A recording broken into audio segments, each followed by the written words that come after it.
Hello, everyone, and welcome to the HRL Forza Elantra series, week number 8 here at Road America. And yeah, we're back. It's nice to be back. We had ended up being like a couple, I think like 2 weeks off. So it's been a while since we've raced, since you've seen one of these videos. But now we're back, and hopefully going to have a strong finish to the season here with the last few weeks that we have remaining. So go green here at Road America for 8 laps around this track. Saw the qualifying results, and if you're paying attention, you might have saw some new names in there. Clayton and Tristan joining in for this one, and then returning as well, D Mills or Real Deal. This is his first race since I think the second race that we did last season. So I want to say it's been like, I don't know, like damn near like half a year at that point. Like it's been a while since he's been able to show up to one of these. Again, I might be forgetting one. He might have made one of the other ones in that season after that second race. I honestly don't recall. I feel like that Maple Valley race was the last one that he was at, but I could be wrong. But either way, right? Even if it was one of those other ones, right? It's still his first race since that season, right? He has not raced in these cars at all. He's actually had his car ready though. Like you see the scheme that he's got. He's had that ready for a while, but just hasn't been able to make any of them. So this is, like, either way, this is his debut in the Elantras, and then obviously Clayton and Tristan's debut in the Elantras as well. And also, first time racing in HRL in a long time. Tristan was in a lot of the early reach races that we did. So yeah, if you go way back, like he's probably in some of those, like when I did like the documentary like style video basically a couple of years ago. He's probably in some of those like super old reach clips that are in that video, or I would say like almost certainly he's got to be in at least like some of them. If not, that's like really unlikely because he was in a lot of those races. So yeah, if you look at that video, or you just go back and actually like find the super old like reach races, you're guaranteed to see him in some of those at some point, because again, he did a lot of those old reach races when we were first starting out, when it was like reach main series, whatever, and when we did like supercross and like go-kart as like side things and stuff like that. So going like super far back, he was in a lot of those, and he was in some of the Halo 4 stuff as well, but not as much from what I can recall. Mostly the reach stuff. So long time return for Tristan here. And then Clayton actually has an overall, I think it was an overall, I could be wrong. He for sure at the very least has a moto win in World of Outlaws. So that's a funny in Woo. So that's a funny HRL Woo, I should say.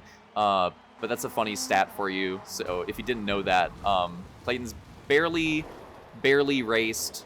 He does not have that many starts. He does have some. I want to say if I pulled up the doc, it was like, I don't know, not even like 10 starts at the very most. Like he doesn't have a lot. But he does have a moto win, and again, I believe he has an overall as well. In Halo 4, or sorry, no, it was MCC. It was MCC. It was H2A, in H2A Woo. When we did the MCC series that did not last very long, when we were moving on from like Halo 4, and it was like that weird period between like Halo 4 and Halo 5 when we had MCC, but MCC was just freaking awful, broken at the time. We did do a few races at that time, and yeah, he was in some of them, and he actually got a moto win for sure. And again, I'd have to check, but I believe an overall too. I can't remember the name of the track right now. I can picture it. But we raced the track. Oh no, Lafayette. That's what it is. 100%. It was Lafayette. So if you remember that track, on H2A, yes, he got a moto win, and I believe an overall there too for sure. So there's the cracked HRL lore just off the top of the dome for you on Clayton and Tristan. So this is their Forza debut, but they have, believe it or not, raced in HRL before, but it's been a minute. Like for Clayton, it's been, oh shit, I mean, almost a decade probably, because of the timing with, it might literally have been like a decade, now that I think about it, yeah.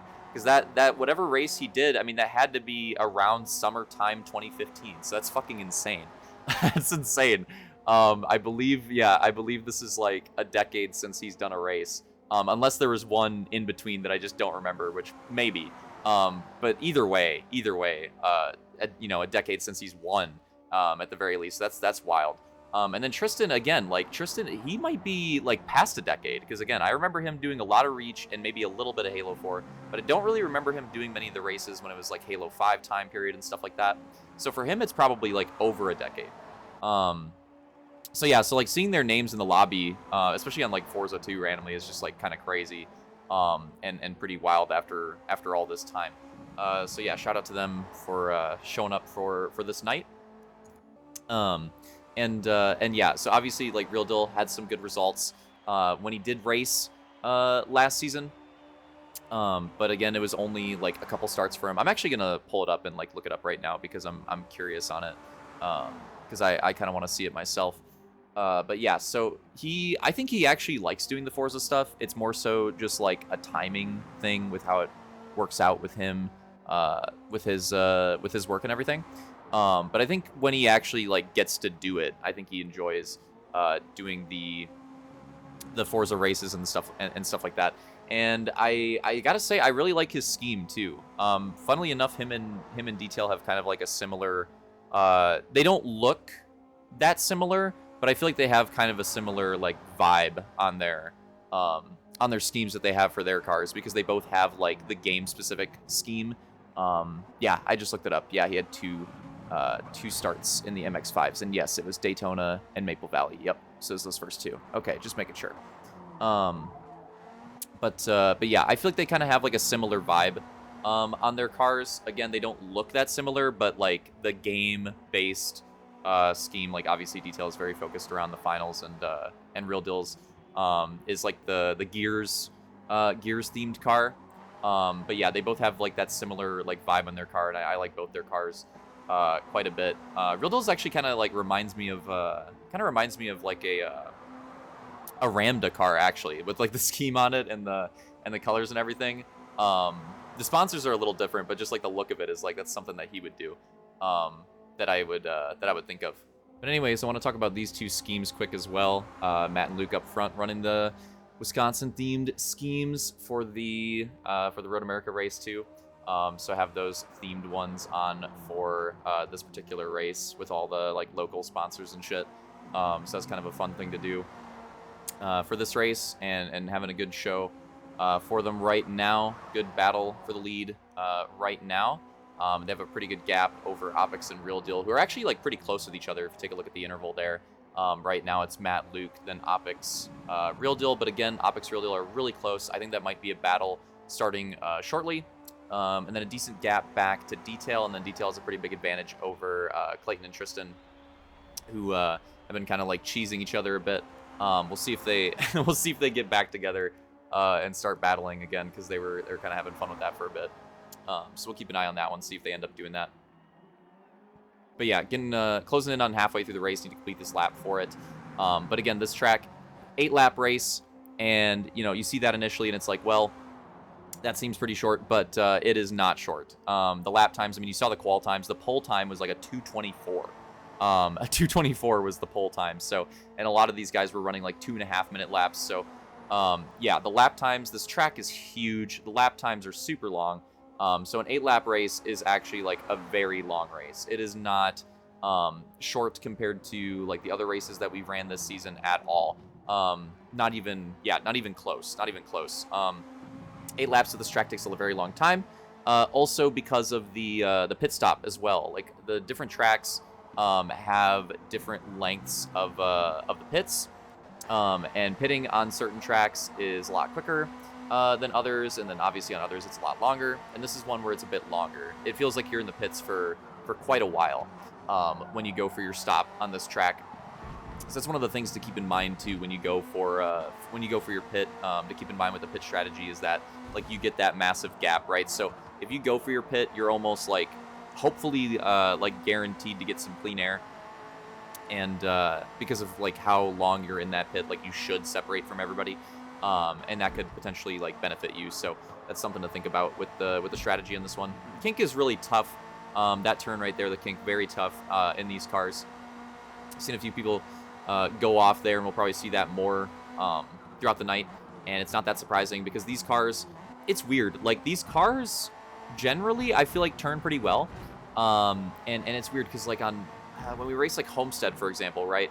Like Homestead, we can like damn near like run the wall in the turns with these cars, and it feels like totally fine.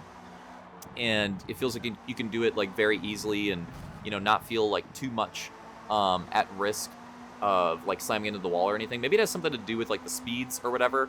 But turning on this track felt a lot harder, and I think part of it might have been they just added the Indy cars to the game, and I'm sure some of the other people in the lobby have been doing this as well. But I've definitely been doing it, racing a lot of the Indy cars, and those cars turn like extremely well. If anything, like at times it's like they turn like too well. Like it almost catches you off guard, like how well they can turn. And then you go from like that car to this car, and then obviously we had like a couple weeks off, and yeah, this is just like a big adjustment week of like getting used to everything again. But yeah, it like really took me off guard. Like for example, like in the kink, and then like turn 5 as well. Those turns just feel like so much harder than you expect. Look at this grass action, but they just feel like so much harder than you expect in this car, and that definitely took a lot of getting used to. And I'm sure that applied to a lot of the other drivers in the field too. I'm sure it wasn't just me that felt that. But yeah, I mean, even more grass action here in turn 5. We're gonna see a lot of this too. Like we've already seen a lot of it so far, and this is just Moto 1, but we have another Moto to go. We have like half of this race left. Like we're gonna see more of that, I'm sure. I'm sure people are gonna dial it in a little bit, get used to it as the night goes on, but I don't think it's done. Like I think we're just gonna have some good race action here on Road America. This lead battle just continues raging on. Oh my God, look at how close they are. We're getting some really good battle, and there you go. Another sign just gets absolutely annihilated. Let's take a look at this. Oh, I see what happened here. So Matt got on that curb, and then yeah, that's why he went in the grass. So that particular curb right there. I forget what turn number that is. Is that 8 maybe? I can't recall. But that particular turn, that inside curb is like one of the worst ones of the track for some reason. It's one of the most important aspects of racing on this track, honestly, is messing around with the different curbs and like finding out which ones. There we go, more grass action in the kink. Finding out which ones you can hit and it feels like it actually helps you, and then figuring out which ones that you can hit and it's the opposite, right? It hurts you. It feels like it's not the right way to hit the corner. Because some of them are not that bad. Some of them are not that bad, like right there, Canada corner. That one's kind of like in the middle for me. Like I honestly don't really prefer hitting it, but it's not horrible. But like turn 1, I don't mind getting into the curbs a little bit. Like turn 3, I don't mind getting into them a little bit. Turn 5 even, I don't really mind it. So yeah, some of them aren't too bad, but some of them are pretty brutal, and you definitely need to mess around with that in practice, and even qualifying, and like get a feel for that. I think it's actually like one of the most important aspects of this track as we go into the pits, and the lead battle is just insane right now. And yeah, literally lined up with each other going into the pits. We're gonna keep following that. Looking like we're gonna have another good lead battle to the end here. So we'll keep following that one. But as Matt and Luke are pitting, we're going to go on board with detail and see, is he doing the same thing? It looks like he is. Looks like he's on the same strategy here, so he's going to be going in as well. And now we catch up with Real Deal and Opix. So I believe they did their pit already. I think they went into the pits earlier, is what they did, like a lap earlier. Yep, they already have the pit. Yeah, so that's definitely what they did. So they're going to be picking up a position. It looks like on detail there, they should both get by him in the pits. And now we go to Clayton and Tristan. And let's see, Clayton goes in. He's going to be taking his pit. It looks like Tristan was making up some ground too. It seems like he's a lot closer. And interestingly, he's going to stay out. So I'm assuming he's going to go for softs at the end, but he's not going to have a whole lot of time to take advantage of it. He's only going to have 2 laps. His tires should be totally fine at that point. That's the good thing that he has going for him. You shouldn't have to worry about it at all, but it'll be a super late pit for Tristan. And look at this, detail gets out right in front of him. Ended up being really close, actually. I guess it kind of makes sense. Yeah, because Tristan didn't pit. But yeah, ends up being like super close, but detail comes out in front of him, which is really nice for him because obviously he wants that clean air. Holy moly. The lead battle still going hard, and there's not that much time remaining either. Oh, Luke trying to find some way around the outside right there. That was a little bold. Probably not going to work. That's the tough part about this middle portion of the track, is that you can actually make up a lot of time here. Like it's like the most technical part of the track. And yeah, you can make up plenty of time here, but it's really hard to pass. Like even if you're a lot faster than somebody and have like a really good corner entry or whatever, it's really tough to make a pass happen So that's the weird thing about this like whole middle section of the track, is that it's like really important in qualifying for picking up time, and really important when you're in clean air. But when you're actually like in a battle and with somebody, it's not about it, right? It's about setting it up. Like, for example, one of the best ways to make a pass is coming up here, going into the Canada corner, ripping off of this straight, and with the draft, this is one of the passing opportunities. This is where you'll see it more often. Here we go. Luke's gonna go for it. It's a big dive down to the inside. Oh, no contact on the exit. Can he get back out of the track? Oh, barely not. That sucks. That might be it for the lead battle of this race. Luke trying to catch Matt off guard with this one, and there was a super dive to the inside. Barely like makes it stick at all, but just that little bit. Tried to clear him. If he cleared him, probably would have been fine. That slight contact on the exit, I think, is what screwed it there. Yeah, like just barely. It seemed like just a few, I don't know, just like another foot probably would have cleared Matt's bumper, and then it probably still would have been too much momentum, but maybe could have like done a block pass or something and not been as you know, in trouble with the tire barriers coming up there. So yeah, tough spot to be in. But yeah, that was a big send. Didn't work out. That might be it for the lead in this one. So we're gonna go on board now, or following rather Opix, and we're gonna follow Opix and Real Deal, as it seems like they're gonna have a battle here for third, and this should be a good podium battle. And it seems like this is probably the only battle remaining this race. So we're gonna follow this one here for the last couple laps and see if Opix can track down Real Deal. Opix had the advantage. He was in third for a lot of the race, and then it felt like Real Deal had a really good run for quite a while. It felt like he was like really like ripping good lap times for quite a while. Ends up taking the position from Opix, but now at the end here, it kind of feels like Opix is starting to reel him back in a little bit. Like right there in particular, yeah, he made a ton of time up, and he's got the draft as well. Look at how much time he's going to make down the straightaway. I'm watching the interval right now, and it is just going down and down and down, making up so much time right there. He just damn near made up a second, I swear, in that turn, in that straightaway. Just made up like a whole second on Real Deal. He went from a second behind him, multiple car lengths back, to maybe going for a move here. Yep, gonna back out of it. That, again, like I said, a lot of those corners in the middle portion of the track are like inviting to look for a pass, but just not. It's really tough to make a pass happen here. You have to have like extreme pace over somebody to make a pass happen in this portion of the track. It's mostly about gaining time and less about the actual passing. Again, like turn 5, turn 1, Canada corner, those are the places where you'll see a lot of pass attempts more often. A little bit of contact there in the carousel. Opix obviously going around the outside, which is not preferred, but he's just trying to keep as close to Real Deal as he possibly can, because he doesn't want to lose too much time, because he knows it's the least preferred place to be, but he's got the speed, he's got the run, like he kind of just needs to go with it. So he's just trying to make it work the best that he can, and maybe he could set it up and go for the same type of move that Luke did, or tried to make happen, and see if he can make it stick. Let's see if he goes for it. And no, not gonna hit that full send. Not gonna go for it quite yet. He's gonna tuck back in, stay behind Real Deal, keep patient, and maybe look for another passing opportunity, because again, he should have multiple other passing opportunities. I think turn 1 is a really good one. I honestly think turn 3 is a pretty good one. Turn 5, and again, Canada corner, which we just did. Like, those are the main like really good passing opportunities throughout the lap. So he's still got plenty of passing opportunities left on this last lap, even though it is like the last lap, right? So definitely needs to he has plenty of opportunities remaining, but as we go throughout the lap, they're going to be going away, right? So, and unfortunately, it looks like one of the better ones going into turn 1 is not going to be there. He doesn't have the big run down the straightaway that he needs, so he's not going to have that one. So he's going to tuck in behind Real Deal still. Maybe he can look for it at turn 3. I don't think he's going to be close enough for that either. So it looks like it's going to have to be turn 5 or the Canada corner for Opix to try to make this happen. And I feel like he's going for it in turn 5, because right there, it kind of looked like he backed out of it early to try to get like a big run. And that's what's happening. Yep, that's what's happening. And this is just like that previous lap. This seems to be where Opix just has the big advantage over Real Deal right now. He seems to do really well in that turn 3 into the straightaway and ripping into turn 5, but he's not going to have the preferred line. Again, he's going to be to the outside. Is that going to be, not ideal for him here? Let's see. Here we go. Big dive, a little bit of contact. And, yep, Real Deal going to defend the position.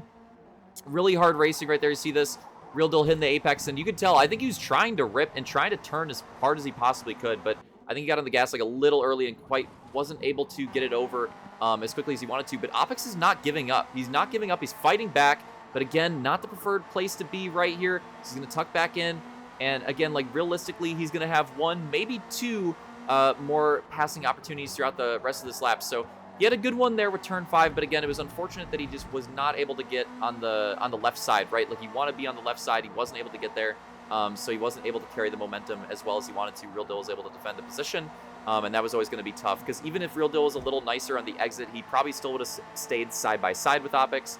And then when they go up to the uphill with the Corvette bridge, he's probably going to get him there. So Opix is just going to tuck back in. He gets a really nice run right there through the kink. He needed that because he needs some momentum here. If he's going to go for it in the Canada corner, he needs some momentum. He needs some draft. You can see the interval. He is gaining ever so slightly, but it's going to have to be a big send. He's not going to go for it, so he's going to have one more opportunity. That last opportunity is going to be in the final corner. But it looks like Real Deal actually had a really good Canada corner right there. He gained a lot. It gained like 2/10 right there. That might be it. That might be it. So a good battle between them.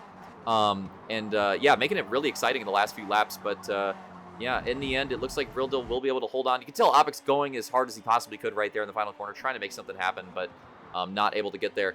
Matt going to take the win. Luke going to take second. And Real Deal, first appearance in the Elantra. And it got really dicey. It got really close, really racy with Opix, but he will hold on to that podium. Opix going to take fourth. And here we have Detail going to take fifth. Aspuz, the Aspuz car. And then we'll get an update. Here we go. Takes the top 5. And then we're going to get an update. Here we go. What in the hell is going on for 6th and 7th between Clayton and Tristan? Tristan making big moves. Maybe just holding on to the end of the race. Last lap, trying to take that spot from Clayton. He's going to go for it. Oh, look at this massive defensive dive. They make it clean. They make it clean. That's insane. That's insane. I don't know how they just pulled that off, but somehow they do. Clayton with a big dive to try to protect it. It doesn't work out. Tristan able to take the spot back. But here we go. Into the final corner. Does Clayton have another big dive in him? He does. It's a massive one. Goes to the inside. He's there. Tristan tries to shove him into the grass. Not going to happen. And they're trolling all the way to the line. And Clayton going to get that spot in the end. That was a pretty funny last lap battle between them.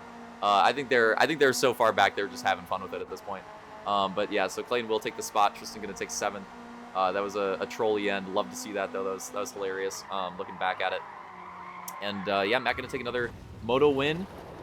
Takes Moto 1 here at Road America. I'm sure the fans will be cheering with the quick trip and the Packers on the hood of the car. But yeah, burning it down for another Moto win. And we're going to go into Moto 2 next. Oh, no, watch out. Oh, cheesing the burnout. Oh, no. But yeah, GG's. Hope you guys enjoyed it. See you in Moto 2.